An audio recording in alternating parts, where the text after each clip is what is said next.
Last night, on the order of the President of the United States and in support of a request from the Department of Justice, as the President said, the United States military conducted an apprehension mission in Caracas, Venezuela, to bring to justice two indicted persons, Nicolas and Cecilia Maduro.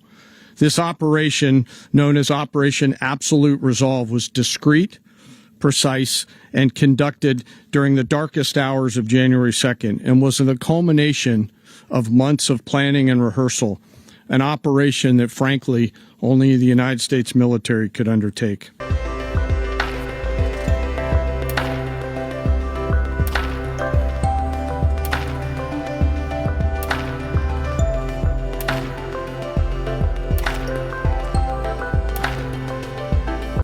For decades, engineers have been trying to create robots that look and act human.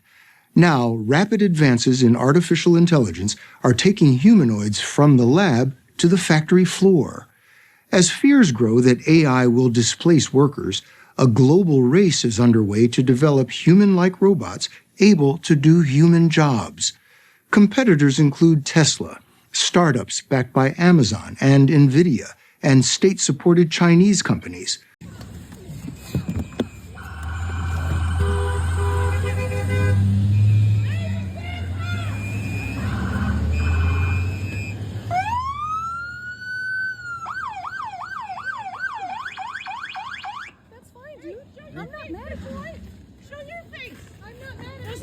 Change our plates every morning, just so you know. It'll be the same plate when you come talk to us later. That's fine. U.S. citizen, former. You want to come at us? You want to come at us? I say go get yourself some lunch, big boy. Go ahead. Out of the car. Get out of the car. Get out of the car. Whoa!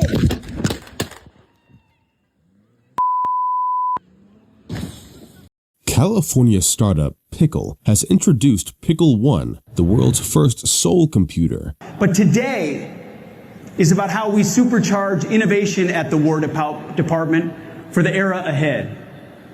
Innovation is happening at a pace we can't even foresee, and we need the entire enterprise, our enterprise, to embrace the urgency required for this moment. Simply put, the United States must win the strategic competition for 21st century technological supremacy.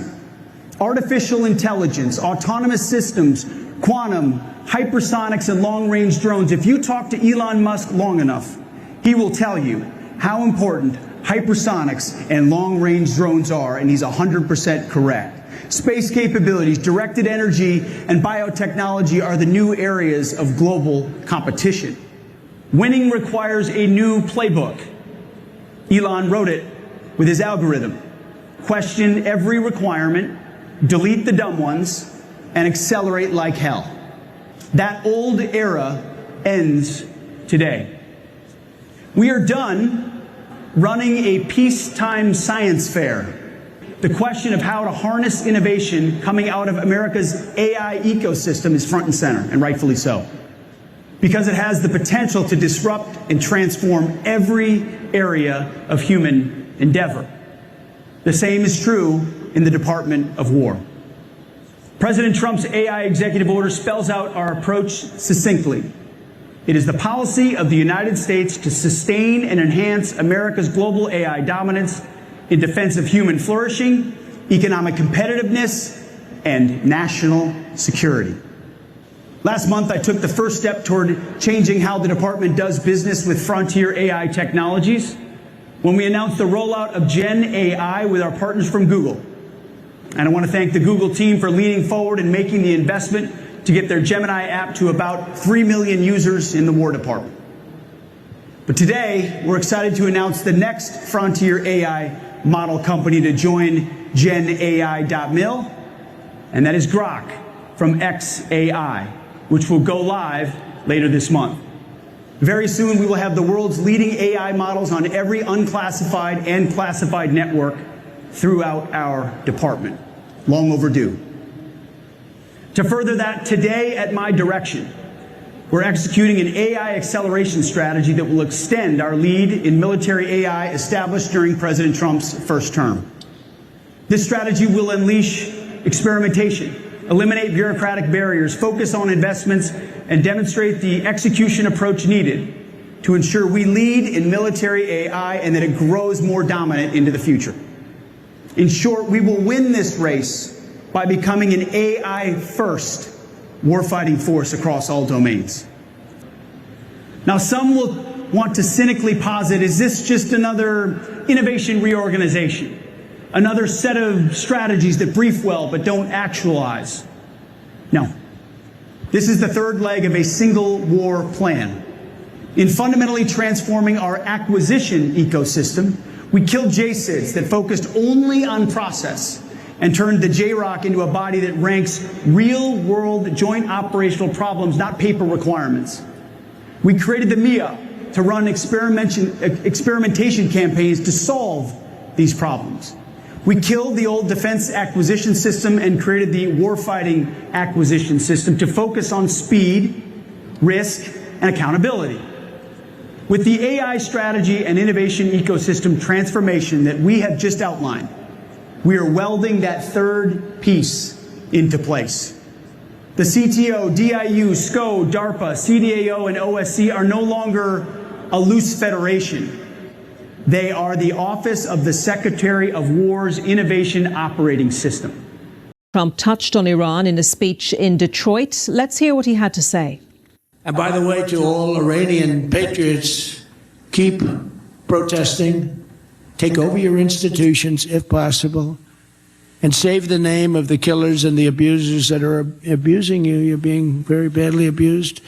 If the numbers are right now, I hear 5 different sets of numbers. I hear numbers. Look, 1 death is too much. But I hear much lower numbers, and then I hear much higher numbers. But I say save their names because they'll pay a very big price. Then I've canceled all meetings with the Iranian officials until the senseless killing of protesters stops. And all I say to them is help is on its way. You saw that I put tariffs on anybody doing business with Iran. Just went into effect today. And I say make Iran great again. You know, it was a great country until these monsters came in and took it over. But how cool is the White House, right? The coolest place on earth. And this is where it all begins. This is where we came up with a little concept about a place called Venezuela. How did that work out? And this is going to be the same thing in terms of its precision.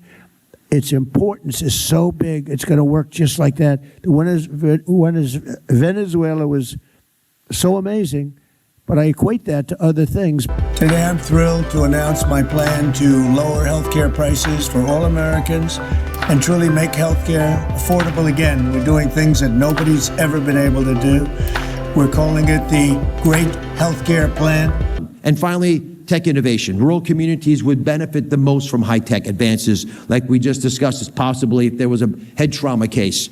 Many states want to partner with our CMS data interoperability network. Was created by Amy Gleason, who spearheaded so much of the technology transformation in our government. It's going to support the president's pledge to provide transparency that he mentioned as part of the Great Healthcare Plan. And Congress can ensure these are all available for decades to come if we can get this legislation through. As in the tech innovation forefront, just to give you a couple examples, Texas and Hawaii are making targeted investments in statewide telehealth, so everybody has telehealth. The best doctors for the best knowledge available where you are. We'll meet you where you are. If you're a vet and depressed and you're thinking of taking your life, we'll be there. Just let us know you're in trouble and we'll help. Alaska wants to deploy, and I'm going to hand it to Senator Sullivan in a second, wants to deploy unmanned pharmaceutical distribution kiosks and drones that will deliver medications, because in the North Slope of Alaska, you can't get there this time of year.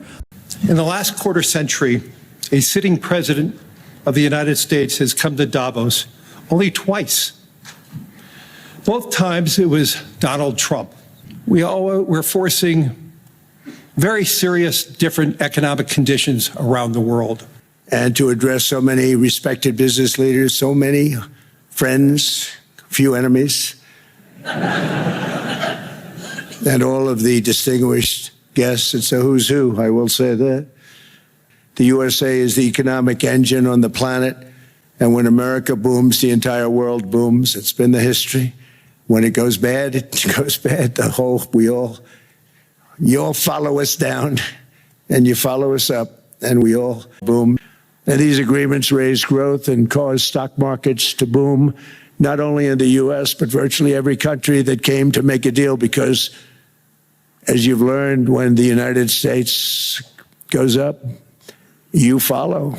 Venezuela is going to do fantastically well. We appreciate all of the cooperation we've been giving. We've been giving great cooperation. Once the attack ended, and they said, let's make a deal. More people should do that. And we're leading the world in AI by a lot because of weapons of warfare that I can't even talk about. 2 weeks ago, they saw weapons that nobody ever heard of. They weren't able to fire one shot at us. They said, what happened? Everything was discombobulated. They said, we've got them in our sights. Press the trigger, and nothing happened. No anti-aircraft missiles went up. There was one that went up about 30 feet and crashed down right next to the people that sent it. They said, what the hell is going on? Those defensive systems were made by Russia and by China. So they're going to go back to the drawing boards, I guess. And now they're paying the $5. And they're stronger for it. And they have an excellent, by the way, Secretary General who's possibly in the room. Mark, are you here? Yes, he's here. Hello, Mark. We never asked for anything, and we never got anything. We probably won't get anything unless I decide to use excessive strength and force, where we would be, frankly, unstoppable. But I won't do that. Okay? Now everyone's saying, oh, good. That's probably the biggest statement I made, because people thought I would use force. I don't have to use force. I don't want to use force. I won't use force. After we defeated the Germans, the Japanese, the Italians, and others in World War II, we gave it back to them. We were a powerful force then, but we are a much more powerful force now. Canada lives because of the United States. Remember that, Mark, the next time you make your statements. They have a choice. You can say yes, and we will be very appreciative, or you can say no, and we will remember. Tomorrow, of course, there are different views on this, but how important do you think this signing is on the Board of Peace? And do you think this is going to sustain? Do you think we now will see Gaza reconstructed and the billions of US dollars invested? I do. I mean, I think we have peace in the Middle East. I don't care if you are conservative and you are flying a Donald Trump flag. You're a libertarian. Don't tread on me. You're a Democratic Socialist of America. This is an inflection point, America. If we cannot all agree that the smearing of an American citizen and besmirching everything they stood for and asking us not to believe what we saw, I don't know what else to tell you. Yet Democrat leaders in Minnesota with sanctuary city policies have actively defied federal immigration law and the will of the people. And as a result of that defiance, 2 Minnesotans have now tragically lost their lives on the streets of Tim Walz's state. It is President Trump's hope and wish and demand for the resistance and chaos to end today. That's why President Trump spoke with Governor Walz directly this morning, and he has outlined a clear and simple path to restoring law and order in Minnesota. Number 1, Governor Walz, Mayor Frey, and all Democrat leaders should turn over all criminal illegal aliens currently incarcerated in their prisons and jails to federal authorities, along with any illegal aliens with active warrants or known criminal histories for immediate deportation. Number 2, state and local law enforcement must agree to turn over all illegal aliens who are arrested by local police. And then thirdly, local police must assist federal law enforcement in apprehending and detaining illegal aliens who are wanted for crimes, especially violent crimes. If Governor Walz and Mayor Frey implement these common sense cooperative measures that I will add have already been implemented in nearly every single other state across the country, Customs and Border Patrol will not be needed to support ICE on the ground in Minnesota. ICE and local law enforcement can peacefully work together, as they are effectively doing in so many other states and jurisdictions. Additionally, President Trump is calling on the United States Congress to immediately pass legislation ending sanctuary cities once and for all.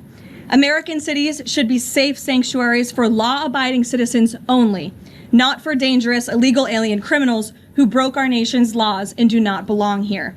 We hope Governor Walz will do the right thing and continue to work with President Trump to keep the American people safe following their call this morning. Americans overwhelmingly want exactly what President Trump is delivering: strong borders and strict immigration enforcement against the worst illegal aliens, of which there are still hundreds of thousands to deport from the interior of our country. The most peaceful way to carry out this vital public safety mission is for Republicans and Democrats to do it together, and for state and local law enforcement to work together with federal law enforcement. We want to let cops be cops.